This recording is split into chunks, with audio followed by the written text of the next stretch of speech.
wabarakatuh. Perkenalkan, nama saya Putri Eka Lestari dari kelas BKI 3C. Di sini saya akan membahas mengenai kepemimpinan.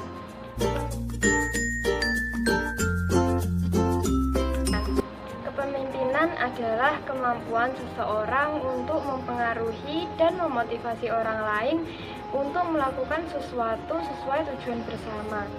Kepemimpinan meliputi proses mempengaruhi dalam menentukan tujuan organisasi, memotivasi perilaku pengikutnya untuk mencapai suatu tujuan, mempengaruhi untuk memperbaiki kelompok dan budayanya. Jadi, kepemimpinan bukan bagaimana kita mengatur orang lain agar mereka mengikuti kita, namun bagaimana kita mengatur diri kita sendiri agar diikuti oleh orang lain. Kepemimpinan adalah proses mengarahkan dan mempengaruhi aktivitas-aktivitas yang ada hubungannya dengan pekerjaan anggota kelompok. 3 implikasi penting yang terkandung dalam hal ini. Yang pertama, kepemimpinan itu melibatkan orang lain, baik itu bawaan maupun pengikut.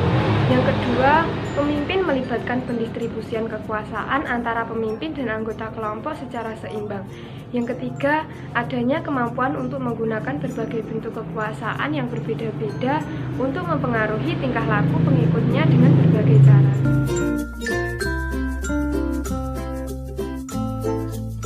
Selanjutnya ada fungsi seorang pemimpin. Seorang pemimpin dibutuhkan untuk mengarahkan, membina, mengatur, dan menunjukkan kepada orang-orang yang dipimpinnya bahwa mereka merasa senang dan sejalan dengan tujuan yang dimaksud oleh pemimpinnya. Berkaitan dengan hal tersebut, ada beberapa fungsi utama dari pemimpin, yaitu yang pertama, seorang pemimpin bertugas memberikan struktur yang jelas dari situasi-situasi yang rumit dihadapi oleh kelompoknya. Yang kedua, seseorang pemimpin bertugas mengawasi dan menyalurkan perilaku kelompok yang dipimpinnya.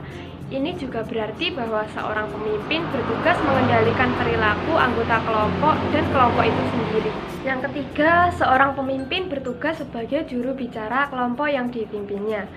Seorang pemimpin harus dapat merasakan dan menerangkan kebutuhan-kebutuhan kelompok yang dipimpinnya ke dunia luar, baik mengenai sikap kelompok, tujuan, harapan-harapan, ataupun hal yang lainnya.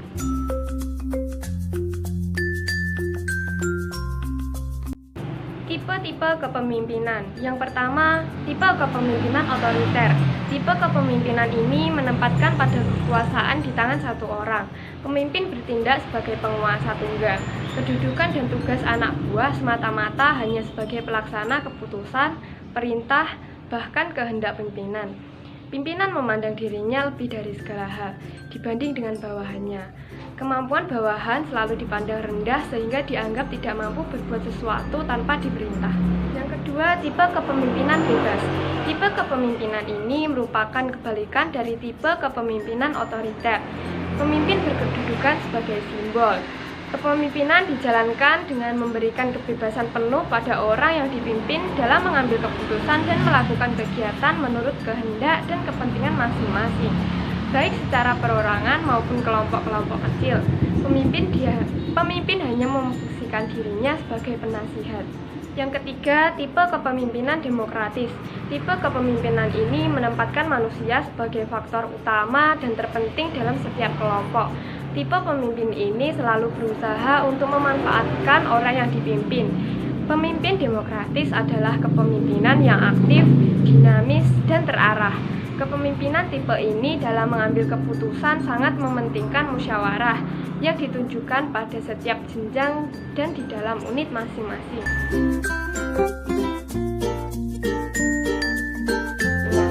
Lalu, apa sih yang dibutuhkan agar dapat menjadi pemimpin yang baik?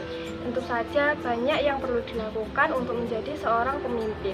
Di antaranya adalah keberanian dari dalam diri untuk bertindak, senantiasa membangun hubungan baik dengan orang lain, mempunyai pandangan dan pikiran yang luas, serta berlapang dada. Dan hal lainnya yang sangat penting adalah kepercayaan terhadap orang lain.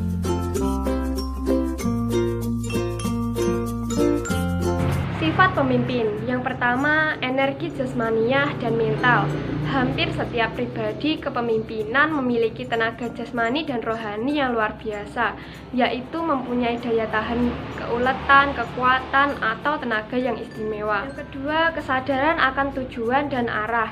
Ia memiliki keyakinan yang teguh akan kebenaran dan kegunaan dari semua perilaku yang dikerjakan, tahu persis kemana arah yang ditujuinya, serta pasti memberikan kemanfaatan bagi dirinya sendiri maupun bagi kelompok yang dipimpinnya.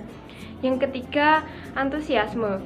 Pekerjaan yang dilakukan dan tujuan yang akan dicapai itu harus sehat, berarti, bernilai, dan memberikan sukses.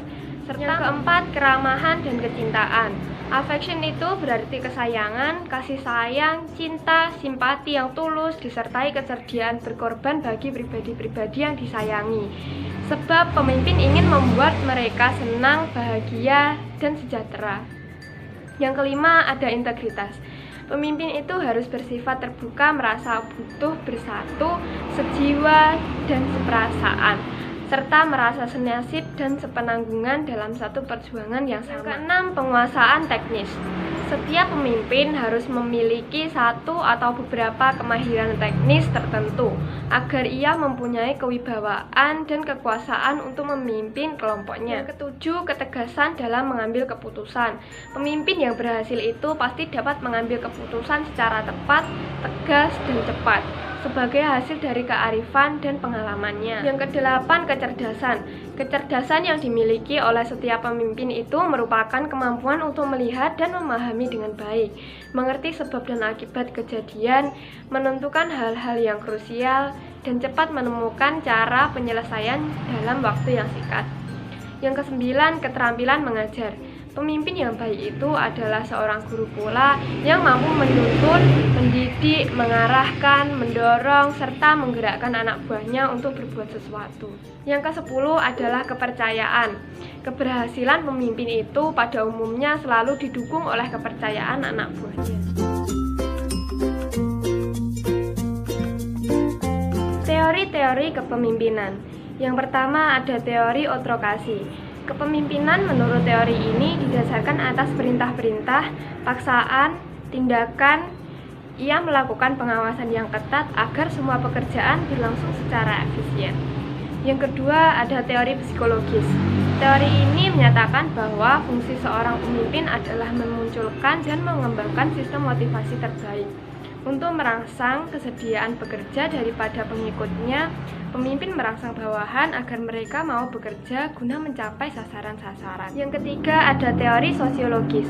Kepemimpinan dianggap sebagai usaha-usaha untuk melancarkan antar relasi dalam organisasi dan sebagai usaha untuk menyelesaikan setiap konflik organisatoris antara para pengikutnya agar tercapai kerjasama yang baik. Yang keempat ada teori suportif. Menurut teori ini, para pengikut harus berusaha sekuat mungkin dan bekerja dengan penuh gairah. Untuk maksud ini, pemimpin perlu menciptakan lingkungan yang menyenangkan dan bisa membantu mempertebal keinginan setiap pengikutnya untuk melaksanakan pekerjaannya masing-masing dengan sebaik mungkin.